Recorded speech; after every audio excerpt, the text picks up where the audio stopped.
కాకినాడ జిల్లా తునిలో దళిత మహిళపై అత్యాచార యత్నం జరిగింది. ఇదే పెద్ద సమస్య అనుకుంటే ఇందులో మరో దారుణమైన విషయం ఏంటంటే ఈ రేప్ అటెంప్ట్ తెలిసి ఆ బాధిత మహిళను భర్త వదిలేస్తానన్నాడు.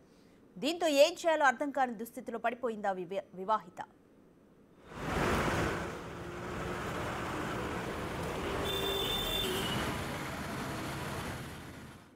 కొండవరపుపేటకు చెందిన భవానీ అనే వివాహితపై 4 రోజుల క్రితం అత్యాచార యత్నం చేశాడు లావేటి సతీష్ అనే కామాంధుడు.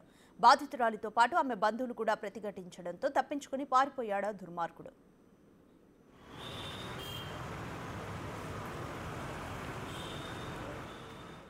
తుని పోలీస్ స్టేషన్లో ఫిర్యాదు చేసిన అధికారుల నుంచి కనీస స్పందన రాలేదు. సరికదా ఒక్కసారికేగా జరిగింది. లైట్ తీసుకోమన్న సమాధానం వినవచ్చింది. ఈలోగా భర్త తనను వదిలేస్తానంటున్నాడని, దీంతో ఏం చేయాలో అర్థం కాక కాకినాడ ఎస్పీ కార్యాలయానికి వచ్చి మొరపెట్టుకుంటున్నానంటూ కన్నీటి పర్యంతమైంది ఆ బిడ్డ తల్లి.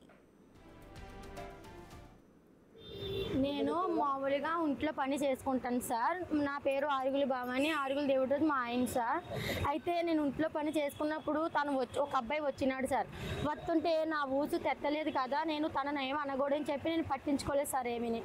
అయితే నేను మామూలుగా పడుకున్నాను సార్. 11:30కి పడుకున్నాను సార్. 11:30కి చిన్నపిల్లల్ని వేసి పడుకున్నాను. మా ఆయన ఏ పని ఉంటే ఆ పనికి వెళ్ళిపోతాడు సార్, ఇంటి దగ్గర అయితే ఉండడు. అయితే నేను 11:30 పడుకొని వాడు చూసాడు ఇటు మాకు తెలియదు సార్.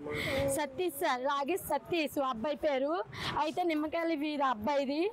కానీ నేను పడుకొని చూసి తలుపు కొడితే మా ఆయన వచ్చాడు అనుకున్నాను నేను.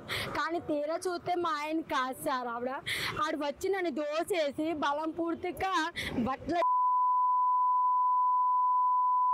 కొడేశాడు సార్. నీకెందుకు ఇస్తాలో కానా ఇంట్లో పని చేసుకో, ఎందుకు నేను చెప్పినట్టు వింటావా వినాలని బాధ ఏడ్చారు. అని ఎంత గిజాయించుకున్నా ఎట్టు అవ్వలేదు సార్ నాకు.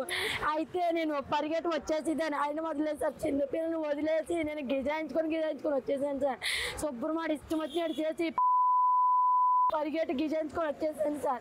వచ్చే లోపు మా అన్ని వాళ్ళ అమ్మని పిలవపోక అని కొట్టుకోపోకి జారిపోతున్నాడు సార్. వీడియోలు కూడా ఉన్నాయి సార్. అయితే నేను పోలీస్ స్టేషన్కి వెళ్ళాను సార్. సార్ గారండి ఇలా చేశారని చెప్తే అంటున్నారు, ఆ మీద ఒకసారికి ఇంక వదిలేదో అయిపోయింది కాదా అని అడుగుతున్నారు సార్. అక్కడ కూడా నాకు న్యాయం చేయలేదు సార్. అందుకని చెప్పి నేను ఇంతవరకు ఇంత దూరం వచ్చాను సార్. చెప్పేసరికి వచ్చాను సార్. నేను నాకు న్యాయం చేస్తారని వచ్చాను సార్. నాకు చిన్న బిడ్డ సార్.